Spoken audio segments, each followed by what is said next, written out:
Hello, everyone. I would like to welcome all the participants in this webinar and in alignment with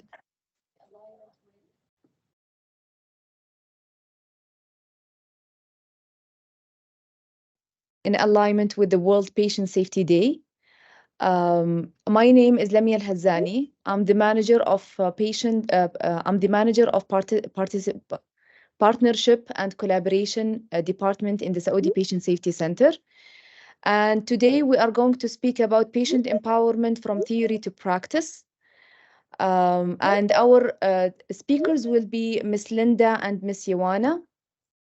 Miss Ioana is a strategic, inclusive, and caring leader who achieves lasting results by connecting hearts and minds with ambitious purpose, safer care. Her success is based on 10 years plus of nursing and 15 years of leading safety improvement initiatives in partnership with patients and families. Linda Hughes is the co-chair of Patient for Patient Safety in Canada since 2017. With a background as a nurse, educator, and a leader, Linda is passionate about engaging patients to improve patient safety. She has been instrumental in developing Patient for Patient Safety Canada strategic priorities and has contributed to planning at the Canadian Patient Safety Institute.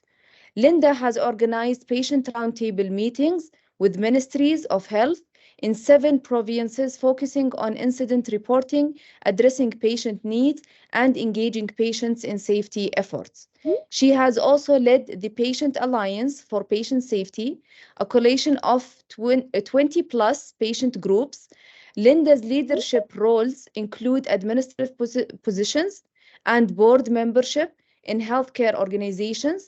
Her expertise and dedication make her a valuable advocate for patient engagement and in patients in Canada and safety in Canada.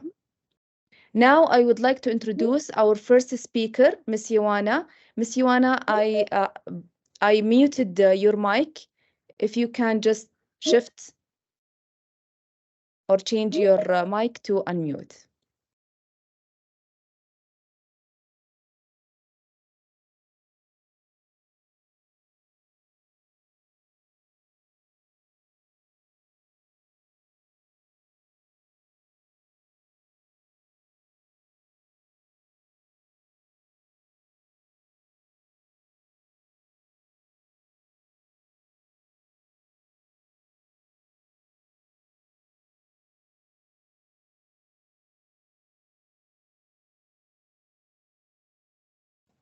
You can hear me now, I bet, right?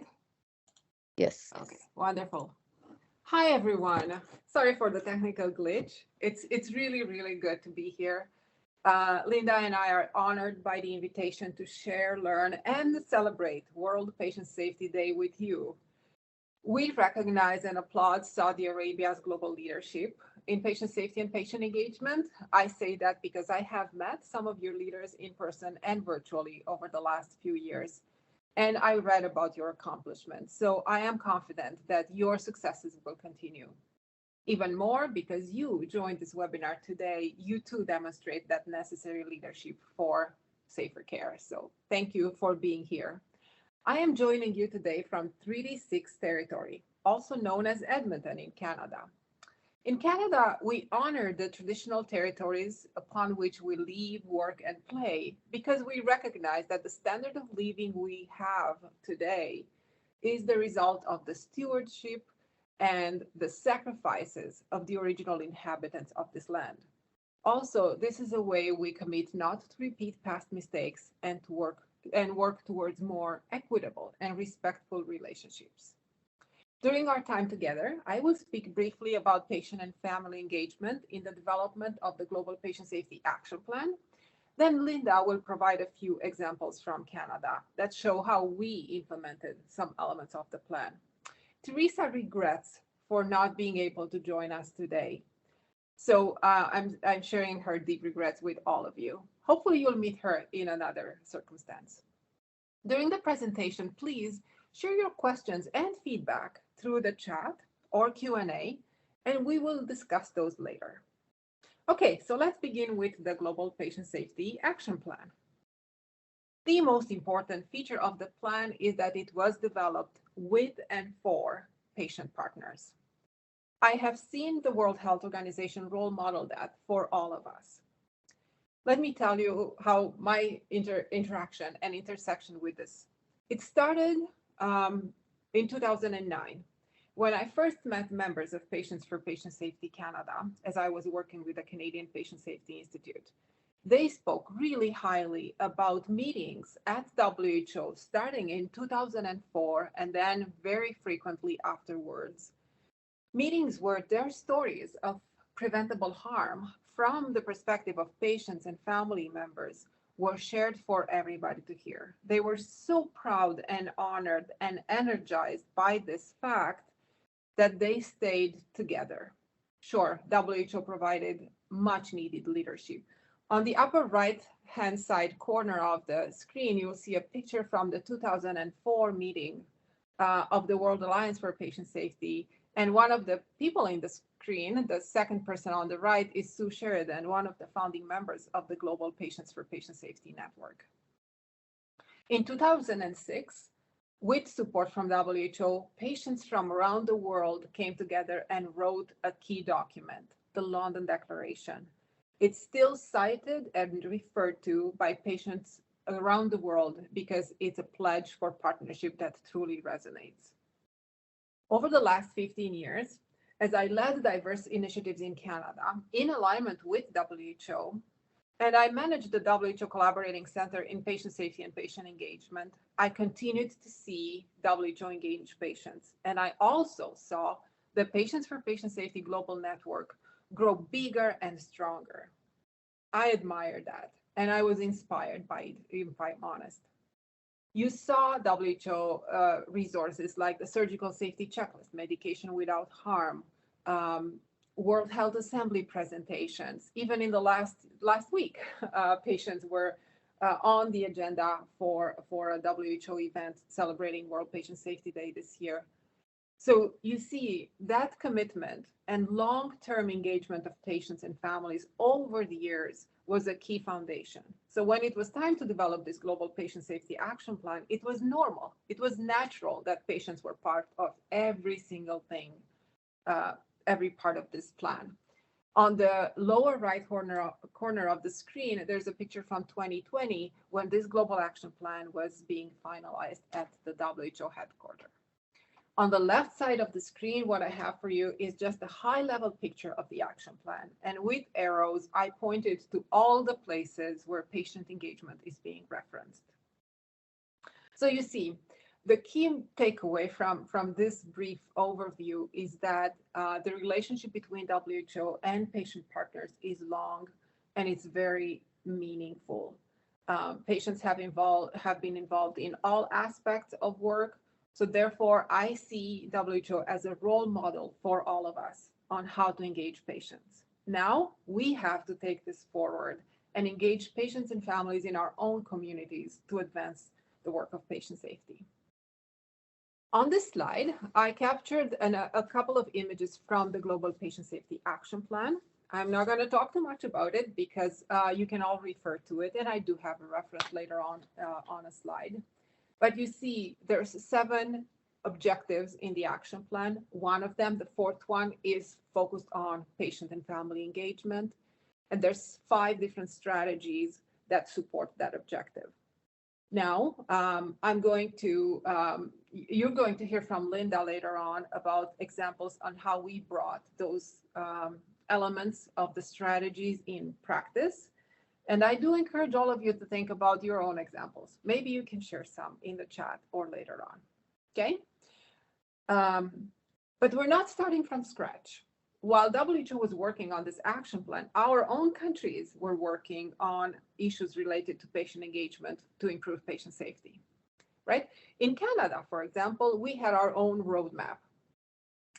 It's the Engaging Patients in Patient Safety Guide. This guide was developed in partnership with Patients for Patient Safety Canada and other stakeholders.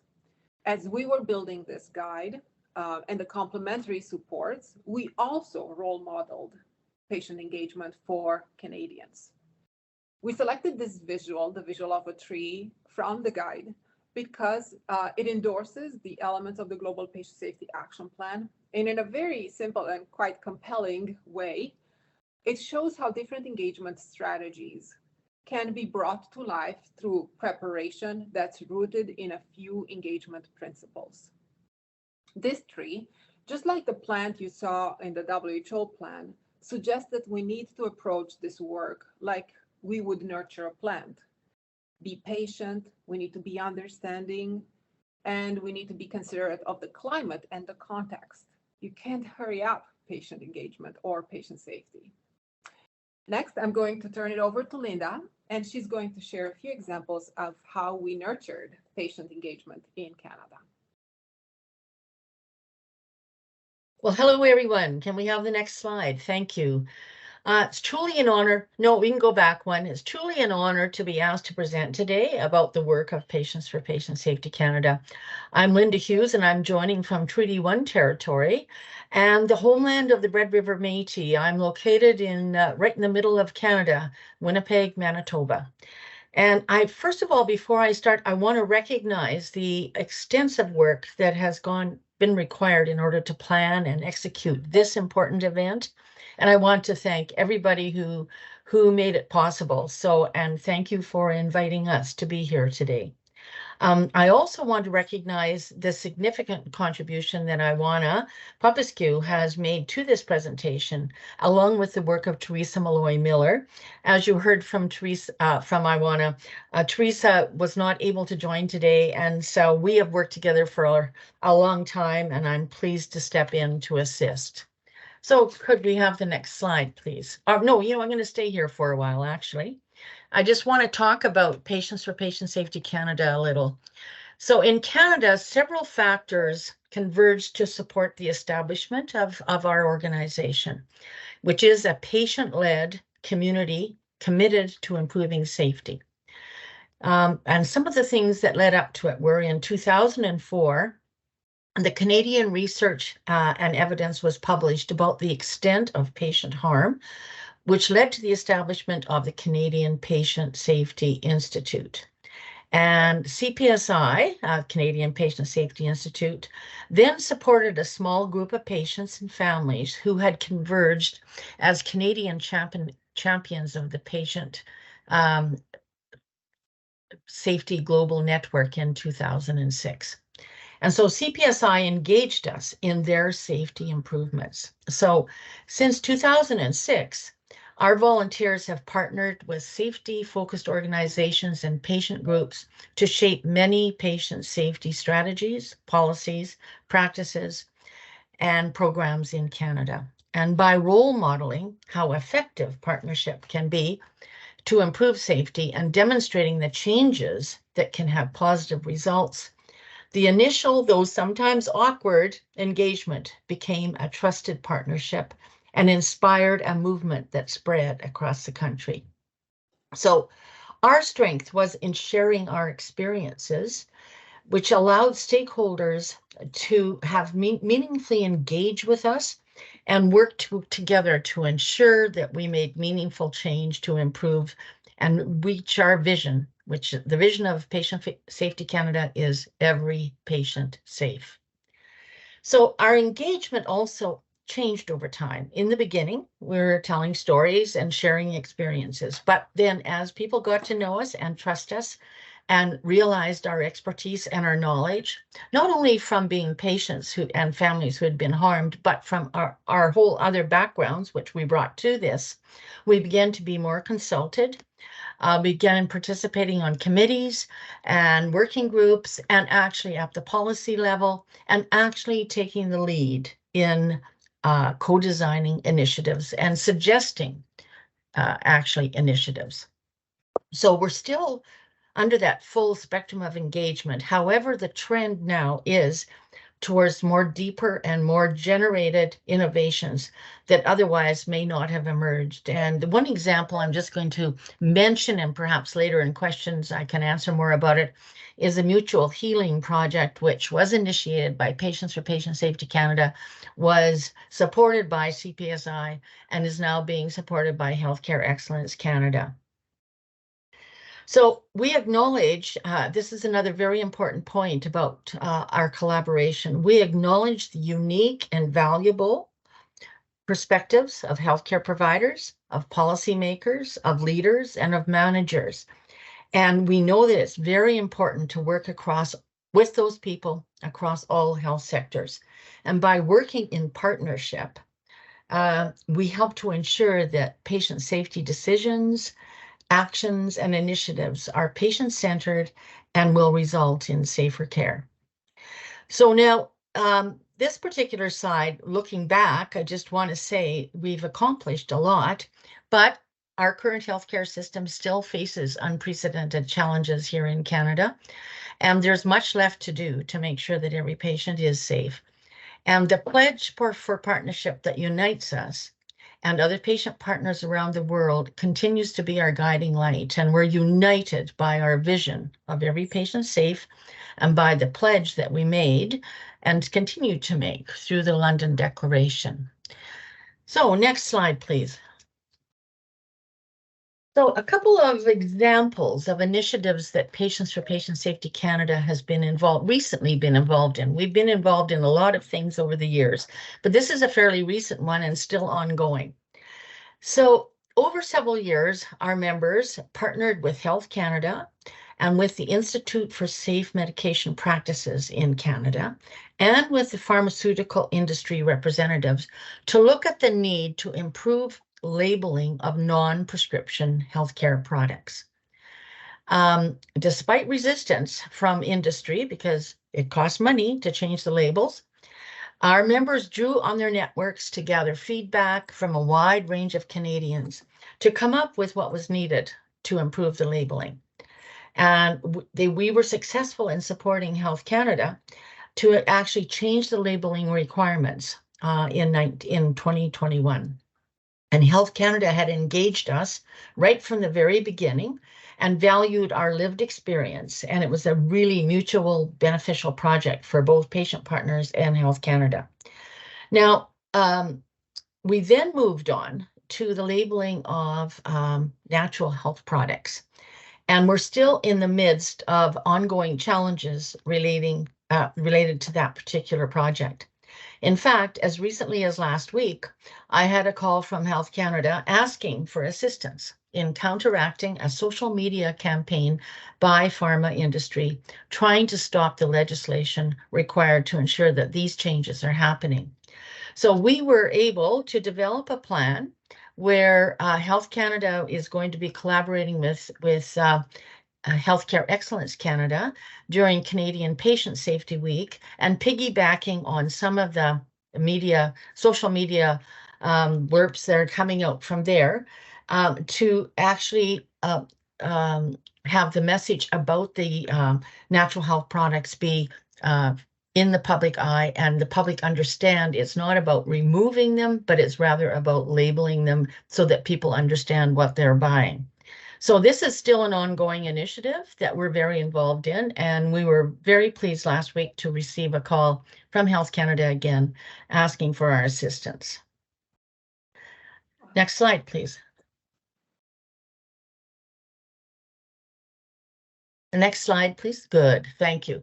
Another completely different initiative that we've been involved in recently is one that's called Safety Conversations. Now, this initiative was done with Healthcare Excellence Canada. So the Safety Conversations are also known as Action Series and was focused on increasing the number of safety conversations which would occur during the regular routines and care being provided by healthcare staff. The objective being that if safety is at front of mind, it would maybe convert into safety actions. So members were Patients for Patient Safety Canada members were part of the team which developed this project from the beginning And we were also included as coaches with frontline staff who were being coached in terms of doing safety conversations. So what were the results of this? The number of safety conversations did increase. Healthcare staff were more comfortable engaging in safety conversations, particularly with each other. So that's a good step. It's actually coming to the forefront of the staff. However, what we did find actually too was that they were less likely to include patients and families in those conversations. So we still have some work to do. As safety conversations become an accepted practice, we're hoping that healthcare workers will increase their comfort in engaging with patients and families. But there's still some barriers to healthcare workers doing that. Many healthcare workers still see safety reports as potentially punitive. And so we need clear support of healthcare leaders across the country for this to continue to happen. And we need to work together to try and include or increase the trust in these relationships. So next slide, please. So now I want to mention this resource, Engaging Patients and Patient Safety. And she mentioned that Patients for Patient Safety Canada was very involved in developing this resource. It's a resource that is included at the end of this presentation for your use. I think you will find it helpful. One of the key things that we were focusing on when we did this was to strive for patients to be true partners rather than being consulted after the fact or ask for advice at the end of the project. But in order to be a true partner, it is important that you recruit people to be partners and prepare them to be good partners. So patients need help to become partners who feel like they can speak up. Sometimes there's a power differential. So patients need a lot of work and support, both in the beginning when they start, but also during whatever project they're involved in. And that's one of the things that we do at Patients for Patient Safety Canada is support our members who are involved in particular projects to ensure that they feel like they are true partners. In the same way, it's important to prepare healthcare providers who may not be used to having patients at the table. And so it's very important that there be good recruitment in that end as well, and good preparation for those healthcare providers so that they understand the important role of patients and so that they are inviting them and making them feel welcome. And all of this requires the support of the leadership at the organization, key people within the leadership right from the board down who need to identify the why and why it's important and insist that it happen and set examples as well. So just wanted to just focus you a little bit on this, this resource, which is included at the end of our presentation. Next slide, please. Linda, if you allow me, I want to add to your comments, which are spot on, a little bit of a backstory. Teresa was a patient partner involved in the development of the guide, and then an improvement collaborative that we developed to support the implementation of this roadmap in practice. The reason this worked for us is very similar with WHO. Just like WHO engaged patients in all of their work, we did the same at the Canadian Patient Safety Institute to include Patients for Patient Safety Canada. That included the development of the disclosure and incident analysis guides. They were mainly dedicated to healthcare workers. Then we developed a toolkit for patient safety and incident management. Again, primary audience was healthcare workers. And at that point, patients said, well, we need to get on the same page. Why don't we develop a guide for patient safety and incident management that is targeted equally to healthcare workers and patients and families and patient partners? So this is the fruit of our labor, this guide, this roadmap. It's still one of the most accessed resource from people from around the world. But the very powerful thing that we did after we drafted this roadmap, this guide, was to work with organizations from Atlantic Canada, just like for the Action Series for Safety Conversations, to give them customized coaching and support and guidance to implement the information from the guide in practice. So this formula of a guide plus an improvement collaborative type of support was very, very powerful in actually changing the practice. Virtually every team enrolled in the Learning Collaborative changed at least one element of how they engage patients in patient safety. Like Linda mentioned, was either recruitment of staff or recruitment of patient partners. How do you work together? How do you create an environment where people feel safe to work together with each other? So I just wanted to add the perspective from a staff who was involved in the development of the guide of the Learning Collaborative, and then we had an independent evaluation that told us this works, continue to do this. So sorry, Linda, I just wanted to provide my perspective because I know many of the people on the line today are healthcare workers or managers responsible for advancing safety. Oh, thank you so much. Thank you. And now I'm going to turn over to Namia. Yeah, let me just talk about the resources that you mentioned. Here is a summary of the resources that we referred to in our presentation so far. I put the World Health Organization Patients for Patient Safety webpage in bold and in bigger font because that's where the global community is. And I know many of you are part of that global community, so have a look. And also feel free to reach out to any of us if you wish. And just a quick recap, I think the key message that we have for you today is that WHO provided through the action plan a roadmap for engaging patients and changing practice of healthcare. Also, they role model how to do patient engagement. Linda provided examples of how we did it in Canada, and we had some success, but still the work continues. We are definitely not done. And we are honored to celebrate World Patient Safety Day with you. And now with this little wrap up, Lamia, over to you. Thank you. Thank you very much, Ms. Linda. Thank you very much, Ms. Ioana. I would like to remind our audience to write their questions in the Q&A so we can catch them by the end of the webinar and provide them to our beloved guests and for them to answer. So this is a gentle reminder to add your questions in the Q&A instead of the chat. So I'll be sharing my screen now.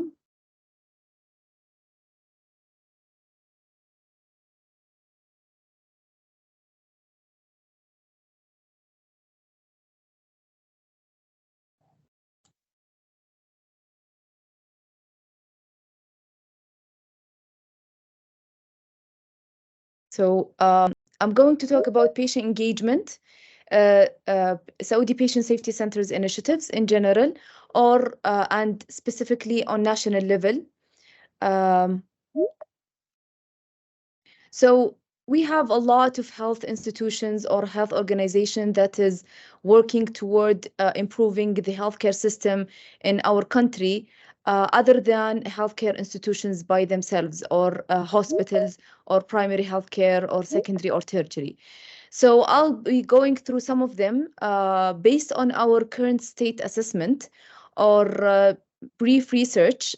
We found out some initiatives that is related to patient engagement, which is local initiatives, and so we would like to recognize them and to remind everybody that it's everyone's responsibility to engage and empower patients. So it was a theory, and now it is being a practice by everyone. So talking about the Saudi Health Council, which is an administrative body that works with all the entities to empower and engage patients and even raise their awareness. So one of their initiatives that is recently published is they launched the second version of training manual for home healthcare patient companions. So they want to empower the companions in the healthcare, in the home healthcare. And they have a huge health education portal, even in their website and on their YouTube channel. They were the leading institution in engaging patients and empowering them by giving them the health literacy about COVID-19 during COVID-19.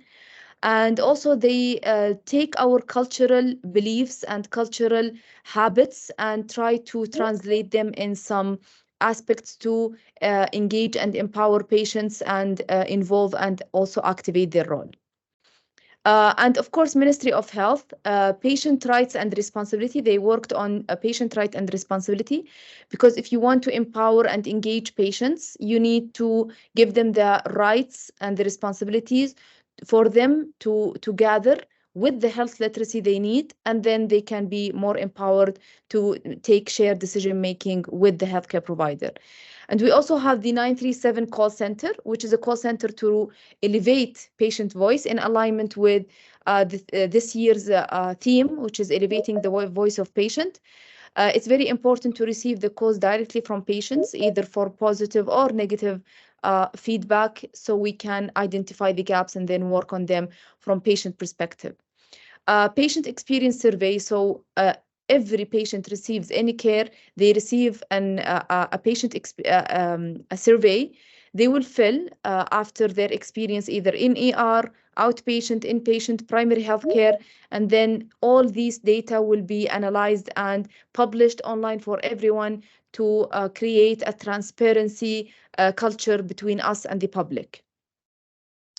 The Central National for Health Insurance, actually they work specifically for national health insurance, but they have a department that is dedicated for beneficiary services, and they manage the PFACs, or the Patient Family Advisory Council, on health cluster level.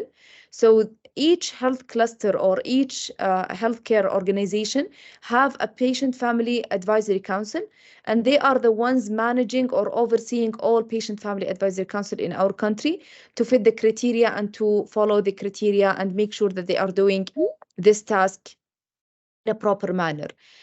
Training for support groups. They do some training for support group because they would like to activate the support group, since it engages patients and elevate their voices and support them. Also, they do training for focused groups. Of course, we have the Saudi Central Board for Accreditation for Healthcare Institutions. So this organization is by most of our audience today, if they are from Saudi Arabia, they know this organization. It's the accredited body to accredit or provide accreditation for the healthcare institution. And they have two main chapters that is related to patient engagement and patient empowerment. The first one is the patient and family rights, and the other one is patient and family education. So I tried to copy paste some of the parts that was mentioned in this chapter that is related directly to empowerment. So the first one is hospital leaders consider the community input during planning for healthcare needs of the population. The second one is each patient's education needs are assessed and planned. So it needs to be individualized by each patient or for each patient. Patients and families are educated about participation in the care process and decisions, which emphasize the importance of shared decision making.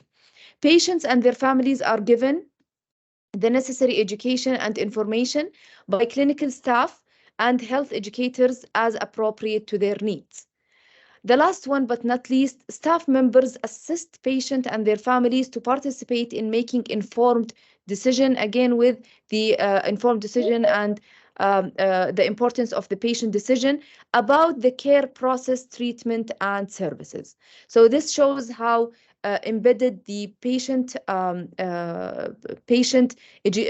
empowerment and patient engagement in our system, which is a body that accredit or provide accreditation to all healthcare institutions. They look for those things in the healthcare institution.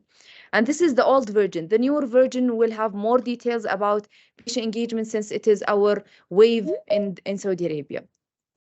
And of course, we have the Saudi Food and Drug Authority. They have patient integration and experience policies to enhance communication with Saudi Food and Drug Authority.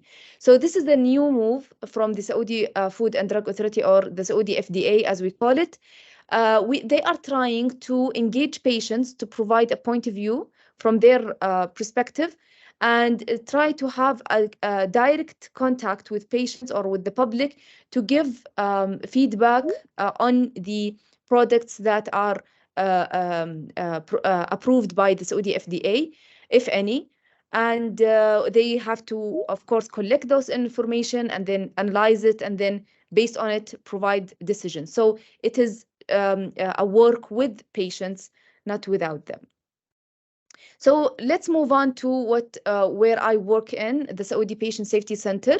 So we have many initiatives to empower patients. And the most important one is that we have a department called Patient Empowerment Section. And this section is keen to work on many initiatives to empower patients, either by working with patients directly, with public, or even with policymakers, or even with health educator by giving them the training they need to empower and engage their patients. So I summarize some of the most important projects or the big projects in our facility. So for patients, what we do is, one of the things that we do is patient empowerment campaign, patient safety caravan. I'll go through it in the next slides. Salama Friends project for empowering children, Patient and Family Advisory Council, Choosing Wisely, which has a part for empowering patients and giving them the ability to choose wisely. And for healthcare providers, we have two main projects. The first one is Patient Empowerment Course, and the second one is Building the Saudi Patient Empowerment Framework. So this is the patient empowerment campaign. As you see, we have some in English and some in Arabic, because a lot of our healthcare providers are English speakers, and also some of our patients are English speakers. So we try to cover both languages. And of course, 99% of our patients are Arabic, so we have materials in Arabic. So this is for digital use. They can put it in LCDs around the hospital, in banners, electronic banners, online, anywhere. So patient will be able to speak up, what to tell your doctor, ask me the three questions to ask your doctor. So we are providing the patients with tools for them to use when entering the clinic, or if they are admitted in the hospital. And we are trying to expand this. So in 2021, we reached 70 hospitals. In 2022, to 250 hospitals. And the patient safety caravan is a virtual caravan. Of course, it's not a real car or a real caravan, but it's a group of people visiting patients in their rooms or in the waiting areas, talking to them about patient empowerment and the concept, and how they can be more empowered and more activated. And one of the success stories that we did is with Pakistan in 2021, after COVID-19. We did it virtually with Pakistan, and they did an amazing job by implementing this caravan in their hospitals, and it was a very good experience. And we are trying to, one of the things that was discussed in the WHO conference this year in engaging patients was the caravan, and they are loving this project, and they want to implement it in other countries. Salama Friend project is to empower patients. We thought about children, which are our new generation. Why not to start from the beginning? Why not to embed the concept of partnership with the doctor and empowering the patient and engaging the patient from an early age? So this is a series of videos that is 1 minute or less long, that talks about empowerment and when to speak up and how to talk to your doctor and how important your role is in the clinic, and etc. And we collaborated with the Ministry of Education to deliver this message to every child. Of course, the informed consent, one of the important tools to empower patients, and it was there since I've known myself in Saudi Arabia. But what was new is we built a guideline. Here it's written in Arabic, but it's a guideline, informed consent guideline for Saudi Arabia, for other hospitals to go back to and use it to build their own informed consent to fit the criteria that we are providing and the guidance that we are providing as leadership level. And Patient and Family Advisory Council for Patient Safety. This is the one of a kind because it's only focusing on patient safety. and it is led by our direct manager, as you can see here, his picture. He is leading this group, and they are patients from different cities in Saudi Arabia. They are co-developing, co-designing with us, reviewing our materials, giving us their feedback on it. So we are trying to build our system with the patient, not only for the patient. And this is the patient empowerment course. So it was conducted since 2018, and now we developed a new material. And the first one was yesterday. We did it in Tabuk City in Saudi Arabia. And in this course, we are trying to provide tools for the healthcare provider and messages, theoretical and practical messages, to empower your patients in the inpatient or in the clinic, or even on community level or in system level. And this is the framework that we are trying to build. It will have it, because what we realized is that the definition of patient empowerment or patient engagement in Saudi Arabia differs from healthcare institution to other, or from person to another. So we thought that we need this patient empowerment framework, and we are working on it right now. It's not published yet, but it's a good thing that we talk about, because we need to be on the same wave together. So we are trying to identify what is patient empowerment, what are the elements in the Saudi context of patient empowerment, and what are the strategies and tools that we need to do to achieve those elements, or the ultimate goal. Last but not least is Choosing Wisely Saudi Arabia. Choosing Wisely is a global initiative. It started in the USA, and then it became very strong in Canada, and also in other countries like Italy and Germany and other countries. And now it started in Saudi Arabia. One of the most important part is empowering patients to choose their care wisely. So most of the patients, they don't know how to choose wisely. They only go to the clinic and then receive the care and go home. Not all of patients, but a lot of them. So we want them to start choosing wisely with the healthcare provider their care that they need. So thank you very much. This is a brief about theory of patient empowerment in Saudi Arabia into practice, and we are going to expand more, inshallah, in the future. So moving on, I will try to read some of the Q&A if we have Q&A. I can see some questions that I wrote down here. While you do that, let me just take a moment to acknowledge the extraordinary work that you're doing in Saudi Arabia. I was aware of just some of the projects, but there's an ecosystem of different organizations, as well as a good portfolio of programs from system level to the point of care. So I just want to acknowledge that and encourage all of you to take a moment and feel proud of where you are today and all you accomplished. Linda, I'm sure you feel amazed by this too. Yes, I was going to say that, and as you were going through it, I was thinking back to what I was discussing about our engaging patients guide, and how the format and the recommendations in it are being followed by you, even though you didn't necessarily know about it, or maybe you did, but recruiting and supporting and training patients and educating them so they can be good partners, as well as working with healthcare providers, which is great to see you're doing that. So thank you.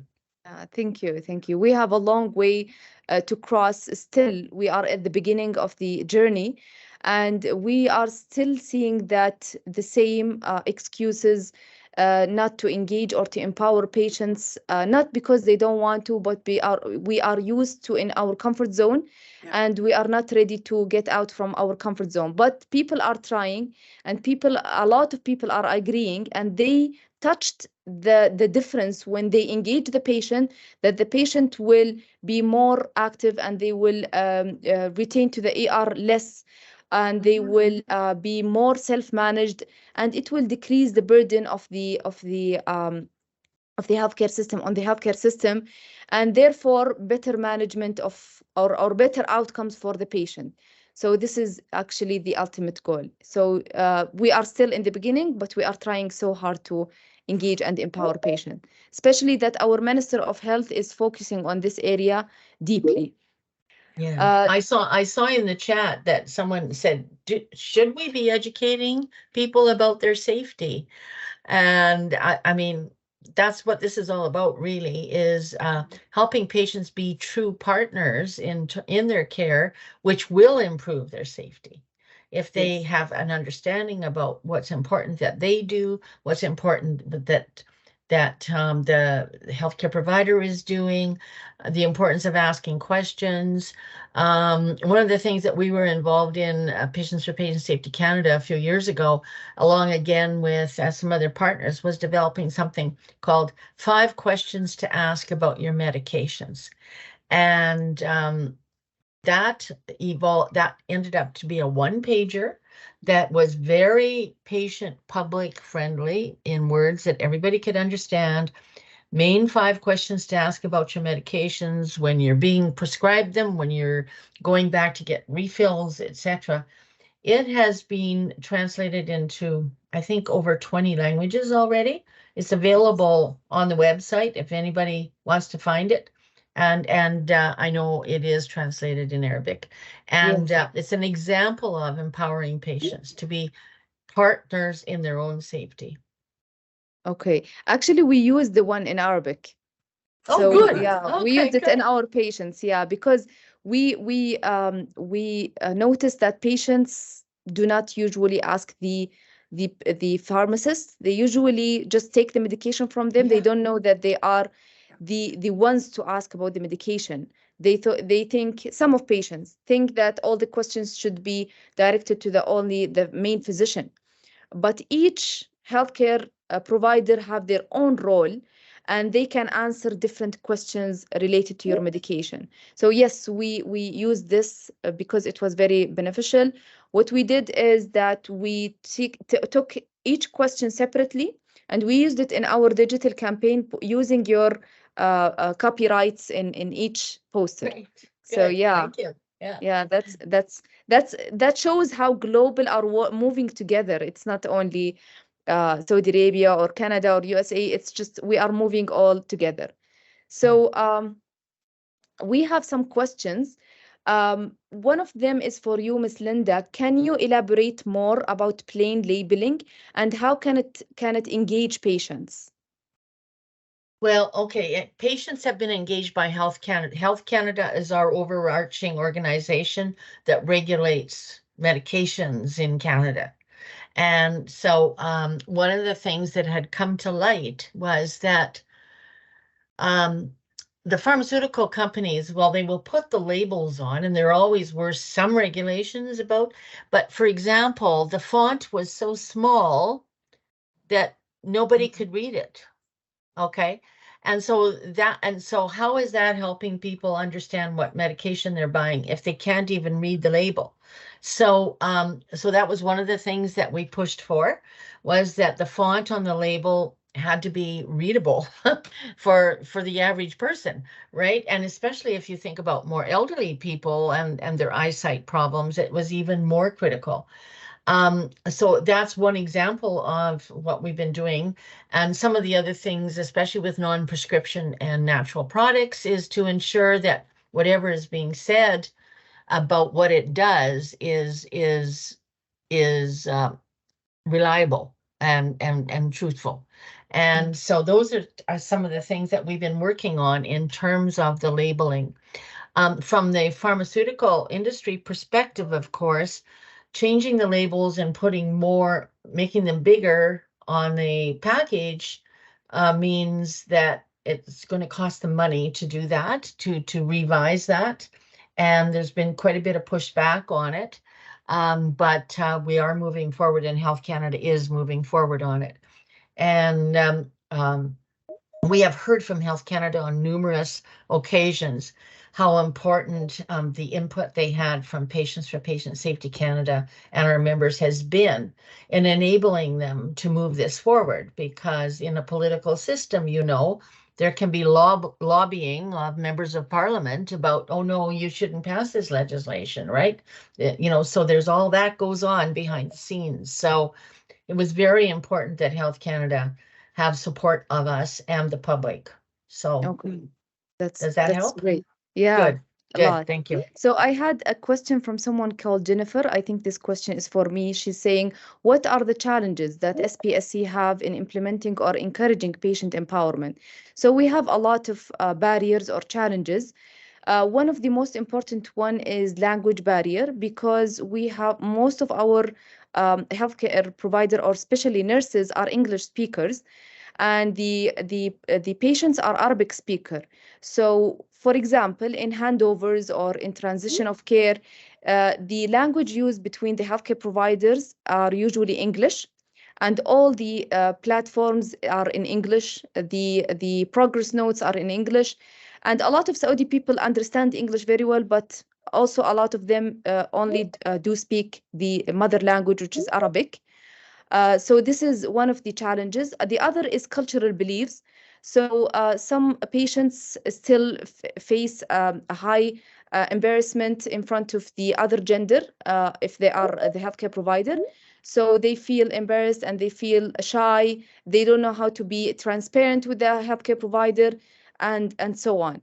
And there are a lot of other barriers, but these are the most difficult ones. And another one is centralization, because most of our healthcare system, or the strongest healthcare institution, are in three major cities, which is Riyadh, Jeddah, Dammam. And Saudi Arabia is almost a continent. It's very big. So when I used to work in a hospital, patients came from the south, from the north, to our facility. So the access of care affects their participation and their engagement. I hope I answered your question, Jennifer. So another question, I think following your question, Miss Linda, is polypharmacy is a big problem. How can we deal with it? So this question can be with you, Linda, or Miss Ioana, but let's start with you. Well, polypharmacy, I mean, I think part of one of the big things that will work towards decreasing that is educating the public and creating awareness in the public about the dangers of polypharmacy. Because often, at least what happens in Canada, is somebody, sees advertised on TV a new drug that maybe might help them with a symptom they have, and then they go off to the doctor and they demand it. And doctors are put in that uncomfortable situation of having to say, well, no, you don't need it. But so there's I think that one of the key things that we need to do is increase public awareness about the dangers of polypharmacy, and as well, back again, taking charge of themselves and understanding what medications they are taking and what are the interactions, and having a really good relationship with their pharmacist, the person who is prescribing it. The pharmacists, as you said, are the ones who have the best knowledge about medications of anybody in the healthcare team, and developing a good relationship with your prescribing, with the pharmacist who's providing your drugs, is a really important thing. And to ask questions and listen to what they have to say. Yes. That's what I would say. Yeah. Maybe I'll add from a healthcare worker perspective that we know in Canada, and maybe there's data in an OECD patient safety culture report that was published a few years ago. Anyway, in Canada, very few healthcare workers feel comfortable speaking up if they see something is wrong. And that could be related to polypharmacy. Imagine your pharmacist noticed something and he or she is not comfortable to go to the family doctor or whomever prescribed and challenge that, right? So we can't put everything on the shoulders of patients and families to speak up and take action. We also need to make sure that healthcare workers at all system levels are empowered and they are also comfortable to say something and flag issues and deal with them if they see something is wrong. Because if healthcare workers are silenced, you raise an issue and nobody is listening to you, or you're maybe even punished, like, who do you think you are to tell me that I'm not doing my job right? Patient safety will erode even more. So we have to also ensure our healthcare workers feel safe to say things when they see something is wrong. You're right. I totally agree. We have a question I would like to shift to you, Ms. Ioana, is how can countries with limited resources improve safety standards and practices? Yeah, it's a big question, but maybe you need to start small. You can still improve safety by empowering people to speak up to prevent harm. So let me just give you an example. I'm originally from Romania, where I worked in a university hospital for about a decade. And one beautiful Sunday, I made a medication error. I gave the patient 10 times more insulin than they should have. Luckily, that's an issue that can be easily reverted, and the patient was fine in about 5 minutes. Yet I was not. I stopped trusting myself. Like, how can I make such a stupid mistake? I'm definitely incompetent. I'm a bad nurse. I'm not safe. Second victim.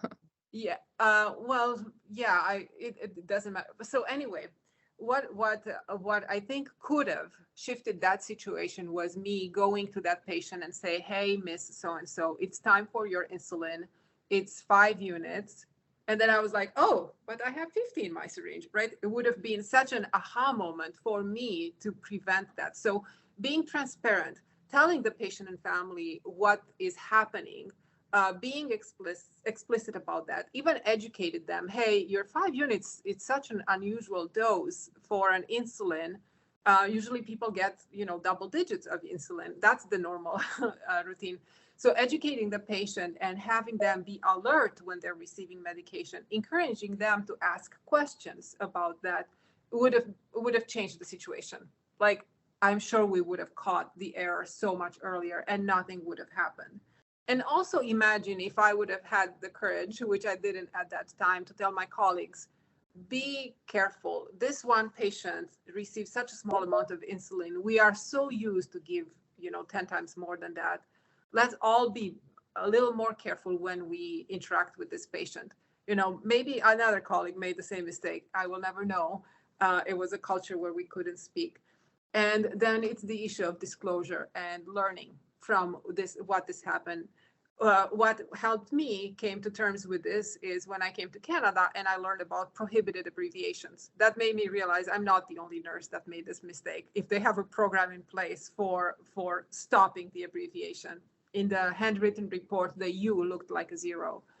Then I learned about human factors and how we are biased, the recency bias. I was giving, big amounts of insulin all that afternoon. And then when this latest turn came, I gave the wrong amount, right? So there's so many psychological biases that stopped us. And we can have safety systems in place to prevent that from happening. I noticed the question was around medical devices earlier on and home use of devices. Again, educate the patient, be transparent, speak about what you're doing and the care that you're delivering. And that's the layer of defense for safety that is probably the most powerful. But we just need to communicate with each other and be very transparent. So actually, a following question is, as Ms. Linda talked about the education of patients, what role does the healthcare workforce training and education play in ensuring patient safety on a global scale and how it can be standardized? Well, I'm going to turn that one over to you because you are doing exactly that with your education programs for healthcare providers. So maybe you would like to talk about that.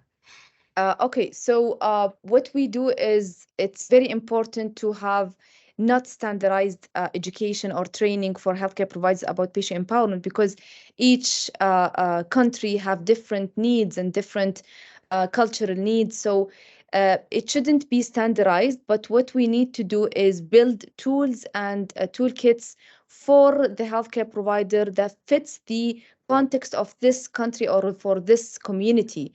So it's very important to, when building a training set for about patient empowerment or any other kind of topic, it's very important to study your community and their needs and their functions, and then build the training set for them. So when talking about patient empowerment tools and barriers and how to overcome those barriers, of course, the talk will be in our Saudi context will be different in from Saudi context to Canada, for example.